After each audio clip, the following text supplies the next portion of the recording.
Kalueshmëri më e lartë dhe më shumë nota maksimale, matura shtetërore 2026 shënoi rezultate më të mira se një vit më parë, kështu deklaroi Ministri e Arsimit Mirela Kumbaro, e cila theksoi se provimet u zhvilluan në një proces të rregullt, me kushte të barabarta për të gjithë maturantët. Përsa i takon rezultateve paraprake, kemi një lajm pozitiv, që në të gjitha provimet kemi një rritje të kalueshmërisë së maturantëve krahasuar me vitin 2025 dhe vitin 2024, jo vetëm kaq, por dhe një numër më të lartë të vlerësimeve maksimale me notën 10 krahasuar me vitet e mëparshme.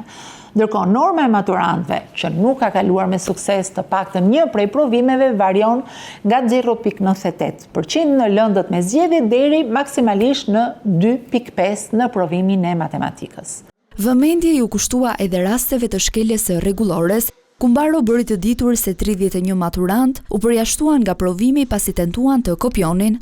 Nuk mund të mos ndodhe, ka pasur dhe disa episode të papëlqyeshme, disa përpjekje për të devijuar nga rregullorja e maturës shtetërore, e cila ka qenë edhe kushtetuta jonë gjatë këtij procesi, e zbatuar, e respektuar dhe e pa negociuar në asnjë rast për ta shkelur atë.